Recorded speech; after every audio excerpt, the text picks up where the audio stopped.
For Global Business Update, Michael Wilson joins us now from London. Good morning, Michael. Good morning.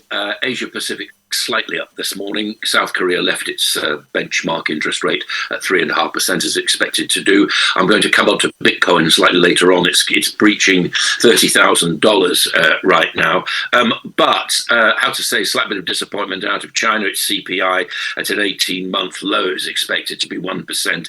It is now 0.7%. So the post-COVID recovery not happening as fast, perhaps, as some of the authorities in China would actually like.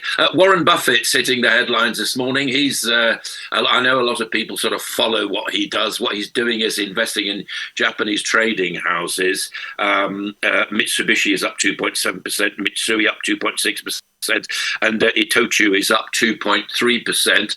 At the same time, Japan is still wondering which way it's going to go with the new governor of the central bank and whether he's going to maintain a relatively dovish attitude towards interest rates. People suspect he probably will. Alibaba is rolling out its AI rivals to Chat GPT, and this part of its organization, which is called Tongi Qianen, and Alibaba is rolling that out. It should increase its own ability with artificial intelligence and also cloud computing as well. Shares are up 3% on that news. As far as the United States is concerned, relatively short week this week. Last week, stock prices, futures were rising. We've got CPI on Wednesday. We've got PPI on Thursday as well. These are two very, very important inflation indicators, and they'll show which way the Fed is probably going to go. That's at least what investors hope. Meantime, the companies, US companies, are showing the biggest fall in profits.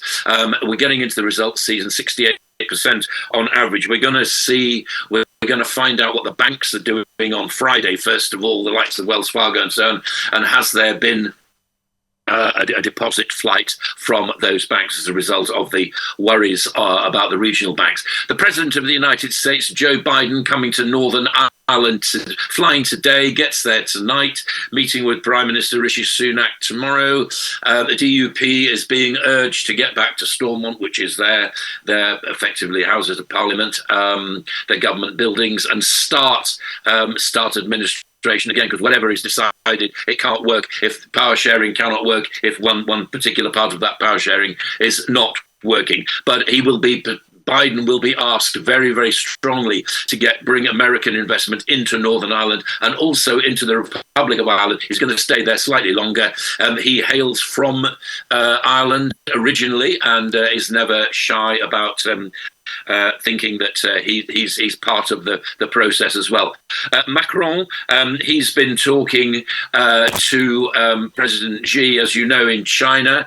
He's back home now, but he's the subject of an international backlash because he feels that there's a lot of feeling that he's been very soft on China and also hard on the United States, disassociating himself from the United States. The United States is cross about this because they're saying that actually they've supported Europe and France throughout the Ukraine war and the fallout from that and so on.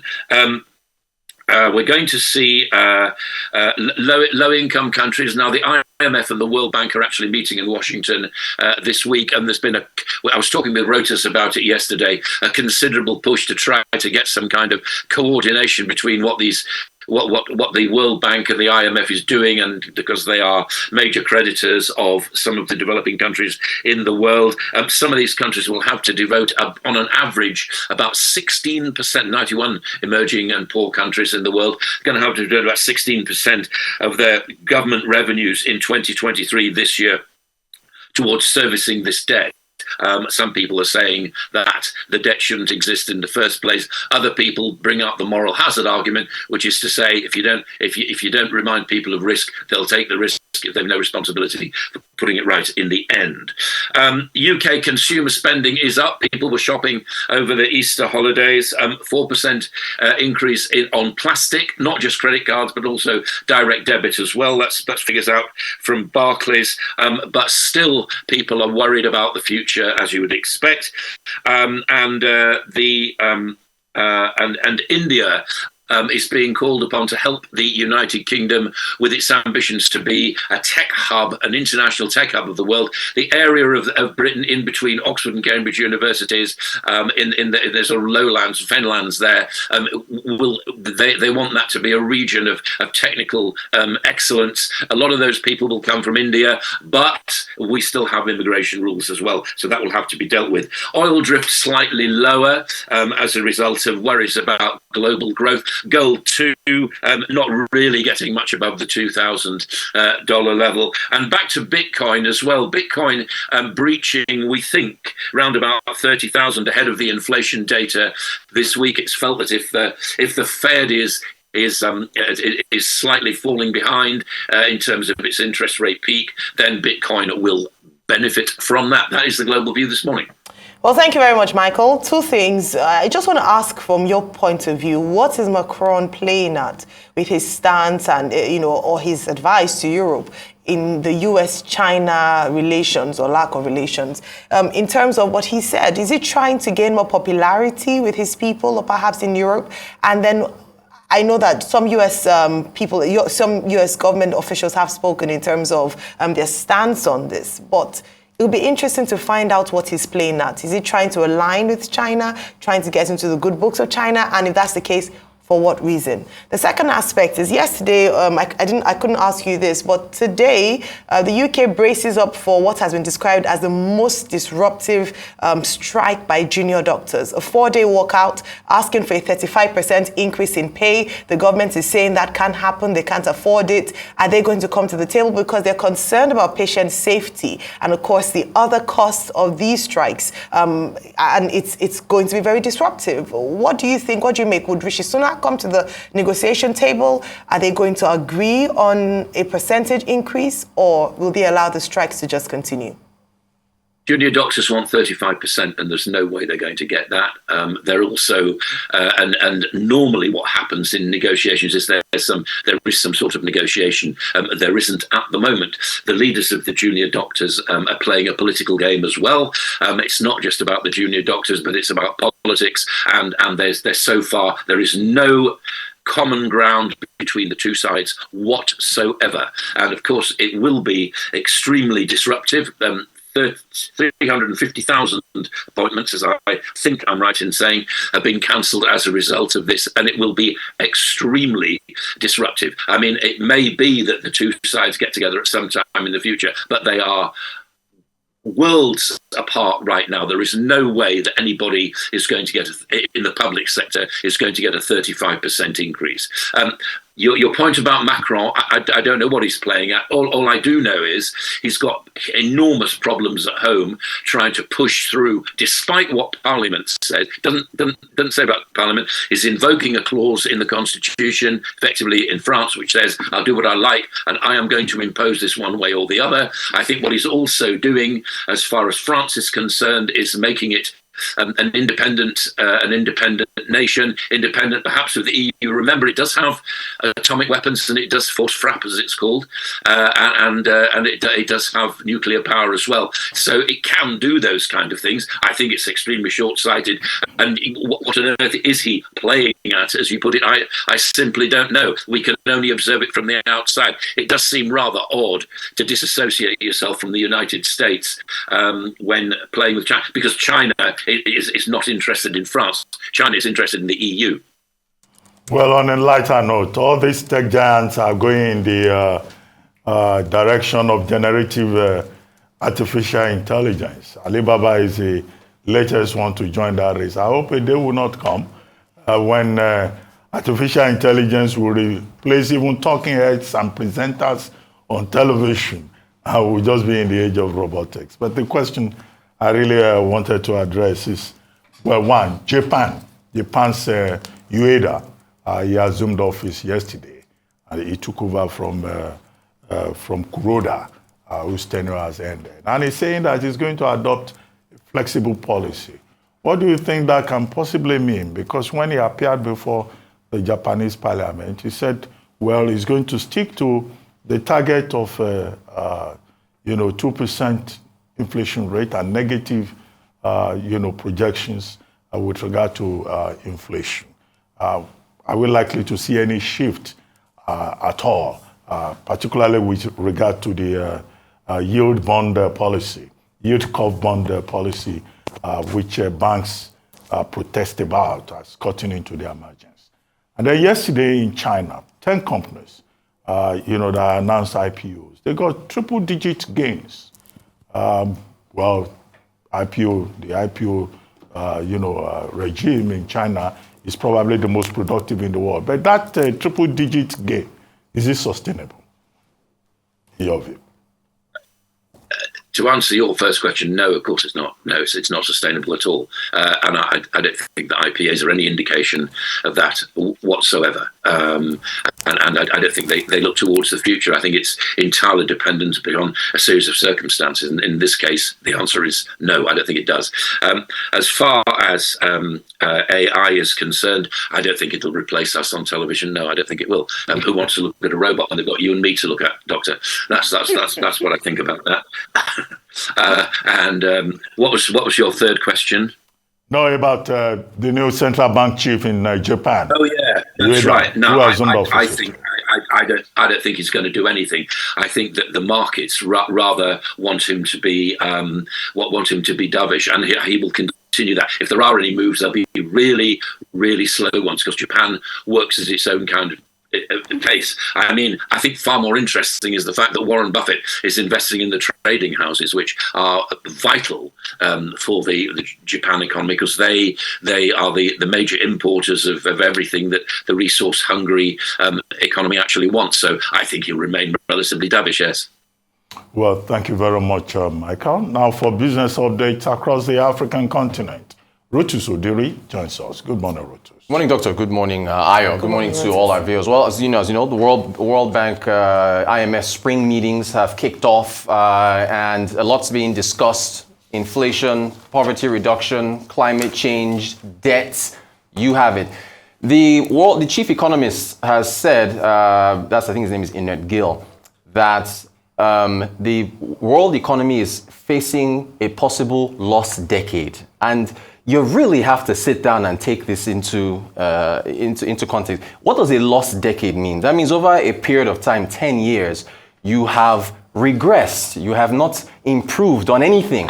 You've lost time. I don't know if citizens actually think about this thing when they look at leadership and the tenure of leadership and the impact it has on their lives. But you didn't get anything. So here he says, a lost decade could be in the making for the global economy. In Dermot Gill, now I said inert. In Dermot Gill is his name, World Bank Chief Economist. He continues, and it says that the ongoing decline, I repeat, decline in potential growth has serious implications for the world's ability to tackle the expanding. That is, there are more and more array of challenges unique to our times. What are those challenges? He talks about stubborn poverty. He talks about diverging incomes. That is, income inequality widening. Rich getting richer, poor getting poorer, climate change. But, he says, this decline is reversible through policies. That lost decade got me thinking. It got me thinking about Nigeria and the last 8 years and whether or not where we're moving, the direction. Femi Adesina, special advisor to the president on media and publicity, he granted an interview, and he said that Nigeria is far better under the president than before, than compared to when he came in. He only cited insecurity. Funny enough, which is what we're just talking about in Benue just yesterday, right? Which I thought was very interesting. So I disagree. If you look at the number of metrics that we use, Nigeria is nearing its own lost decade. You've got increased poverty than before he came in as to cover to now. You've got higher unemployment. You've got lower revenues. You've got a weaker currency. You've got increased debt. You've got insecurity is not even on this list when you think about that. So we have basically regressed over the last 8 years, and if the next 2 years we don't see any improvement, then Nigeria would have faced its own lost decade to where nothing actually improved in terms of the metrics that you use to determine, like, look at the misery index and things like that. The World Bank, still back to the World Bank and the IMF, they are calling for a focus on SME targeted financing. That's Kristalina Georgieva along with David Malpass, again at the ongoing meetings. They're saying that for the low-income countries, of which Nigeria is a member, that they need to focus particularly on SMEs. Now, the thing is, the CBN has been doing this already. Central Bank of Nigeria has been focusing on different sectors. But the issue is scale. We have about 39 to 40 million SMEs. Remember during COVID, the CBN's reduced its special interest rate, I think it was 400 basis points, from 9% to 5%, right, for a year, and then extended it even after COVID and targeted particular SMEs in different sectors. The issue is scale, because the funding, what has the CBN extended to the country about SMEs? About 3 trillion. But there are so many that it's an issue with trying to make those funds effective. Our high unemployment rate is part of that problem. People drop out of the labor force and go and start a business, like go and start trading something. Look at Benway, for example. Benway has 11% unemployment. You say, wow, that's really impressive, 11% unemployment. Meanwhile, the country's unemployment is 33%. By the way, as of 2020, so it's outdated. KPMG put out a report saying Nigeria's unemployment could be 40%, 45%, or even higher. But Benway's unemployment is 11%. Their underemployment is 43 or 44%, meaning that people in Benway that can't find jobs are either going to go and farm or start something and doing something that they are far more qualified to do. So you can see the numbers reflected there. So that's what we're seeing in terms of the issues and the challenges facing targeted financing for SMEs. And targeted financing for SMEs also critically includes low interest rates.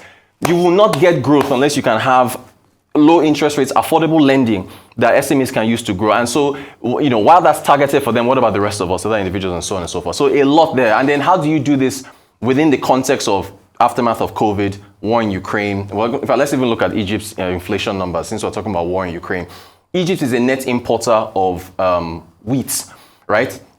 Look at their latest numbers. Headline inflation, 33.9%. February is 32.9%. Core inflation came down a bit. You strip out the more volatile items, 39.5 from 40.3. I mean, that's marginal movement. Urban inflation, 32.7. Egypt imports wheat, mostly coming from Ukraine and Russia. Because of the war and the high increase in commodities, they're basically taking imported inflation into their country, as is Nigeria. So the Egyptian pound is weaker, poverty is increasing, and you can see the impact that they're facing. Again, tie it back to the war in Ukraine, tie it back to the IMF and the World Bank saying that you need to focus on targeted financing for SMEs. It's really, really difficult. That is our update for the African continent. Well, thank you very much. 2 days back to back with very... I'm sorry, I just had to give you the real. As I said yesterday, it's important to keep it real. Just to go back to the World Bank report, I was just looking through. And one of the things, of course, that for me stands out is the recommendations. So they can give this very sore outlook in terms of what to expect and a lost decade. But what are some recommendations for low-income economies particularly? And one of the things that, some of the things that they mentioned, of course, would be lowering inflation rate. But also very importantly, I picked out the removing barriers to international trade. Okay. In terms of opening up our borders, lower tariffs, quotas and the likes in terms of how we can open up that way. Yeah. For me, I mean, World Bank always comes up with figures, numbers, and things that make you look like, oh gosh, we're never going to get out of this. But very importantly is that they also make quite instructive recommendations. I mean, for Nigeria, they said it consistently in terms of the removal of subsidies to grow the economy. They also looked at beyond lower inflation is also to stabilize the financial sector. Again, looking at the CBN in terms of just to position ourselves properly in light of what they have talked about in terms of a lost decade. Also, I think very importantly, with regards to the SME funding, I'd like you to also perhaps highlight how women own SMEs access funding, because you talked about Mr. Adesina, Akim Adesina of the African Development Bank, and how he talked about how women are disproportionately affected. And the reason I bring that up is because women-owned SMEs in Nigeria about 40%, or a little over 40%. Yeah. So they contribute quite immensely. But one of the biggest challenges that they faced, I mean, double jeopardy in this case, is that they have lower access to financing for their businesses. I think it's something that we ought to talk about a bit more, especially down to the Nigerian and perhaps the African context as well. It's something that keeps reoccurring. We don't seem to have found a solution to this. I know a number of financial institutions have come up with some schemes to encourage women to access financing, but it doesn't seem to be working. What's the challenge? The challenge is the perception in giving women loans. The whole, as far as them qualifying for credit, that's one. Two is the expense, right? I think when Additional said the gap is 42 billion between men receiving it and women receiving financing. That's huge. Efforts have been made, but the simple fact is that, I mean, the three of us here, if the three of us come with our businesses to apply, Doctor and myself are more likely to get the loan than you. Why? It's just unfortunate, right? So there has to be... Is it just based on perception? Well, perception is one, and then the qualifiers, as far as what you have, your collateral. Remember, Vice President Osibanjo in 2017, while President Buhari was away on medical tourism, getting healthy overseas, he passed the asset registry bill that would allow you a movable collateral, that would allow you to use more nimble collateral to be able to access loans. Yeah. That was 2017 or 18. The needle has not moved. Again, part of our lost decade. So they have to be more intentional to say that if Dr. Rutus and Ayo approach a bank for a loan, make sure that Ayo gets that loan and make sure you improve your numbers. I mean, as far as extending those loans. So it's a challenge that has to be addressed. I think. Okay. Well, you quoted Gil, the chief economist of the World Bank, saying that there's possibility of a lost decade. Before him, the head of the IMF, Georgieva, she said earlier in the week that, look, there's a possibility that the world is going to go through a rough patch and lose about 5 years. Okay, what's the difference between 5 years and, 10 years and a decade? But the concern, one of the major themes at this, annual spring meeting of the Bretton Woods institutions is this concern about how the world is, in fact, going through a rough patch. The IMF says that in the next 5 years, the growth rate, GDP growth rate for most countries, will just be hovering around 3%, which will be the worst recorded growth rate, within the global economy in more than 20 years, since 1990. In fact, the report says. And then, of course, if you look at it again, you see that there is disparity. The Eurozone is doing better. Yeah. India is doing better. China, now that China has opened up, China is doing better. The UK is also not as bad as the picture appears. Hence, there is this focus on these low-income countries, into which category, many African countries will fall. Yeah. So what are some of the recommendations coming out? One, that these low-income countries, we need help. Now, for that help to work, there has to be commitment on the part of the global north. Two, they are now giving these prescriptions, conditionalities. Pakistan is looking for over $1 billion. Ghana is looking for about $3 billion from IMF. So they're saying SMEs. And for Africa, yes, SME financing is important because the bulk of the economic activity in most of these countries, about 60-70%, is at the SME level. Yes, that's correct. So that makes sense to target that. Three, they are talking about policies. Okay, that's the conclusion of the statement you took from Gil. Policies are important. And what is the major crisis that we have in many of these African countries? The formulation of policy, the implementation of policy, the violation of policies. And that also will require leadership. Yep. It's not enough for the Bretton Woods institutions to give their own suggestions. And of course, this annual spring meeting, we have over 350 delegates from the G20 countries. Yeah. 6 countries have been invited. And I've seen pictures of Nigerians that are there. Yes. I hope that, some of those ideas, that the Nigerian delegates will be of use. Exactly. And not that it will be the typical jamboree, the typical shopping spree. They take photographs at the venue of the meeting and they disappear into into pepper soup and jollof rice joints. In Washington, across, D.C., yeah? Washington, D.C. Yes, there are. I once lived in that axis, so I have an idea. Yeah. So, I mean, what is important, therefore, is about this whole leadership. And I saw Femi Adesina say, well, the economy has done better. Well, I read a report, I think, by Nairametrics, talking about capital importation in the last 8 years of the All Progressives Congress. And, you know, you talked about it the other day, now, foreign direct investment. Exactly. It has gone down drastically.